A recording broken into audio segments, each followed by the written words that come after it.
Hello दोस्तों, मुझे उम्मीद है कि आप सभी अच्छे होंगे। दोस्तों, जैसे कि मैंने लास्ट वीडियो में डिस्कस किया था, बैंक निफ्टी वाली वीडियो में क्या डिस्कशन किया था कि निफ्टी 50 काफ़ी एक स्ट्रेंथ में दिखाई दिया as compare to bank Nifty. तो यहाँ पे जो इसकी निफ्टी 50 की क्लोजिंग हुई है, ये भी काफ़ी इंटरेस्टिंग हुई है। इसे भी थोड़ा-सा डिटेल में समझते हैं। इसके लिए मैं आपको सीधा 1 डे के टाइम फ्रेम पे लेके चलता हूँ, लॉजिक का भी हम डिस्कशन करेंगे। पहले हम लॉजिक समझेंगे, लेकिन पहले एक बात समझ लेते हैं 1 डे के टाइम फ्रेम पे मैं क्यों कह रहा हूँ कि ये क्लोजिंग काफ़ी इंटरेस्टिंग हुई है। दरअसल अगर आपकी याद हो, यहाँ पे एक इम्पोर्टेंट सपोर्ट ज़ोन हुआ करता था, ठीक है? डिस्कशन किया था कि पहले जो रेजिस्टेंस बना हुआ था, ब्रेकआउट मिलने के बाद वो ये आपको सपोर्ट की तरह एक्ट करता हुआ दिखाई दिया था। और जब मार्केट रिवर्स आया था, बैंक निफ्टी में ब्रेकडाउन मिल गया था, लेकिन मैंने आपके साथ डिस्कस किया था कि निफ्टी 50 में अभी ब्रेकडाउन नहीं मिला है। इस वाली कैंडल में ब्रेकडाउन मिला था। आज जो ये रिकवरी आई है, इसकी क्लोजिंग उसी ज़ोन पे हुई है। यानी कि मार्केट एक रेजिस्टेंस ज़ोन पे खड़ा है। अब देखना ये है कि इसका ब्रेकआउट मिलेगा या फिर यहाँ पे साइडवेज जाएगा या फिर से हमें एक रिवर्सल देखने को मिलेगा। उसी के अकॉर्डिंग चीज़ें प्लान होगी, क्योंकि अगर इसका ब्रेकआउट देके प्राइस ऊपर सस्टेन करने लग गया, हमें साफ-साफ दिखाई दे रहा है कि इस लेवल ने कई बार मार्केट को बाउंस करवाया है। तो अगर इसका ब्रेकआउट देके प्राइस ऊपर सस्टेन होने लग गया, तो पॉसिबिलिटी बढ़ जाएगी कि मार्केट में एक पॉजिटिव मोमेंटम आ सकता है फिर से। क्योंकि अगला फिर रेजिस्टेंस ज़ोन यहाँ पे क्रिएट होता हुआ आपको दिखाई देगा। इस वाले जहाँ से आपको इस वाली कैंडल में एक डाउनफॉल देखने को मिला था, यानी कि कल वाले दिन आपको जो एक गिरावट देखने को मिली थी, आपके लिए फिर आगे जाके वो एक अगला इम्पोर्टेंट रेजिस्टेंस मिल जाएगा। अगर इसका भी ब्रेकआउट मिला, तो आप देखेंगे जो मार्केट ने गिरते समय ये स्विंग बनाया है, अगर मार्केट इसका भी ब्रेकआउट देके चलता है, तो फिर तो और भी पॉजिटिव मोमेंटम की मार्केट में उम्मीद हो जाएगी कि फिर से यकीन सा होने लग जाएगा कि मार्केट ऑल टाइम हाई की तरफ फिर से जाता हुआ आपको दिखाई दे सकता है। चीज़ें यहाँ तक क्लियर होगी, इस पे आएँगे। पहले हम लॉजिक का डिस्कशन कर लेते हैं। लॉजिक के अकॉर्डिंग हमें क्या-क्या चीज़ें नज़र आ रही हैं, उन चीज़ों को थोड़ा-सा समझने की कोशिश करते हैं। जैसे कि हमारे लिए इम्पोर्टेंट चीज़ें क्या थी? हमारे लिए इम्पोर्टेंट थी इसकी प्रीवियस डे क्लोजिंग, हमारे लिए इम्पोर्टेंट था इसका प्रीवियस डे लो, ठीक है? मार्केट ने एक नेगेटिव कैंडल आपको दिखाई दी, साफ-साफ आपको एक नेगेटिव कैंडल देखने को मिल रही थी, लेकिन इसके बाद फॉलोअर कैंडल नहीं मिली। अगर इसके बाद फॉलोअर कैंडल मिल जाती, तो कहीं न कहीं आपको एक नेगेटिव साइड मार्केट में एक अप्रोच मिल जाती, एक मोमेंटम मिल जाता। अगर इसके बाद आपको एक फॉलोअर कैंडल मिल जाती, लेकिन वो सिचुएशन आपको यहाँ पे देखने को नहीं मिली। उसके बाद मार्केट ने एक रिकवरी ली और फिर मार्केट के लिए आपके लिए देखो इम्पोर्टेंट चीज़ें क्या हो गई? अगर ये सपोर्ट था, तो ऊपर जाते समय इसकी रेजिस्टेंस की तरह एक्ट करने की पॉसिबिलिटी बढ़ जाएगी। ध्यान से समझो। और उसके बाद जो रेजिस्टेंस बनेगा, प्रीवियस डे क्लोजिंग बनेगा। अगर आप इन 2-3 कैंडल को देखोगे, पहले इसी कैंडल को देखो, इसने रिजेक्शन कहाँ से लिया? प्रीवियस डे क्लोजिंग से रिजेक्शन लिया।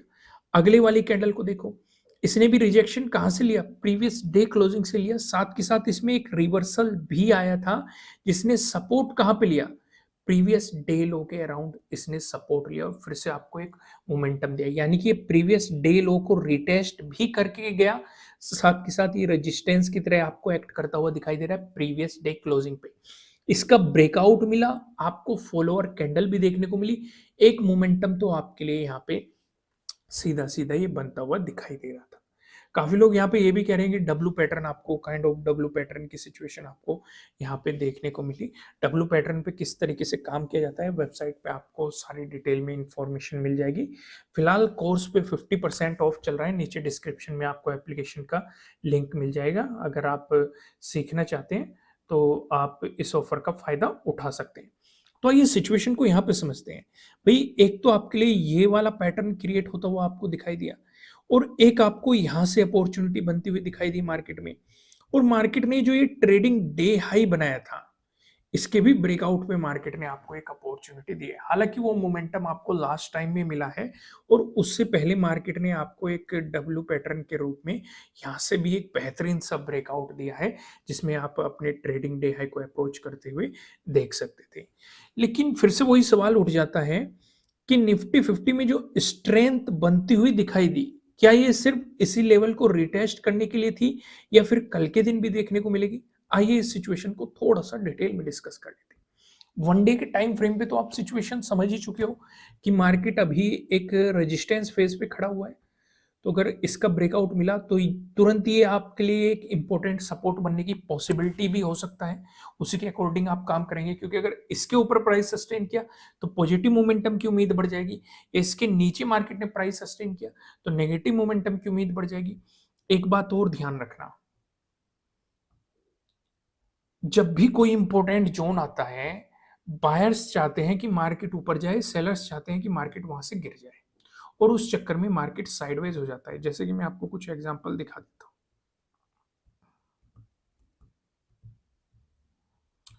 आप इस वाले दिन को देखो, ठीक है, आपको ये दिखाई देगा, इसके आसपास बहुत सारी चीजें मिल जाएगी। किसी भी इंपॉर्टेंट जोन के आसपास आपको काफी दिन मिल जाएंगे जहां पे मार्केट साइडवेज होता हुआ एक जोन में काम करता हुआ आपको दिखाई देगा। जब मार्केट किसी इंपॉर्टेंट लेवल का ब्रेकआउट या ब्रेकडाउन देने की कोशिश करता है तो उस सिचुएशन पे इस तरह की चीजें हमें दिखाई देती है। तो समझाना मैं क्या चाहता हूं, अगर इस जोन पे भी आपको इसी तरह की चीजें देखने को मिली तो दूर हो जाना मार्केट से। अगर पोजीशन बनी हुई भी होगी तो बेहतर समझदारी उसी में रहेगी, एग्जिट कर लेना। क्योंकि अगर साइडवेज जाएगा तो वो कोई से ना कोई सा पैटर्न जरूर क्रिएट करेगा, बुलिश पैटर्न करे या बियरिश पैटर्न करे। फिर आपको उसके अकॉर्डिंग रिस्क रिवॉर्ड रेशो को ध्यान में रखते हुए अपनी चीजों को प्लान करना चाहिए। समझ में आ गया? आइए अब हम 15 मिनट के टाइम फ्रेम पे चलते हैं, यहाँ पे कुछ चीजें देख लेते हैं। पहली चीज आप देखेंगे, प्रीवियस डे क्लोजिंग और प्रीवियस डे हाई दोनों पास में होगी। ये आपके लिए क्या इंपॉर्टेंट हो गया, प्रीवियस डे लो हो गया। अगर मार्केट फ्लैट ओपन होकर आपको पॉजिटिव मोमेंटम दिखाता है इस वाले सिचुएशन में आपको इंतजार करना है मार्केट 21,500 का ब्रेकआउट दे दे, प्राइस ऊपर सस्टेन करे, आपको फॉलोअर कैंडल भी देखने को मिले। तो उस सिचुएशन पे ध्यान से देखो, जो 19 और 20 वाला ये वाला जो जोन है, ये वाला जो जोन है, ये आपके लिए एक इंपॉर्टेंट रेजिस्टेंस के रूप में, जो अगला इंपॉर्टेंट रेजिस्टेंस है उसके रूप में आपको दिखाई देगा।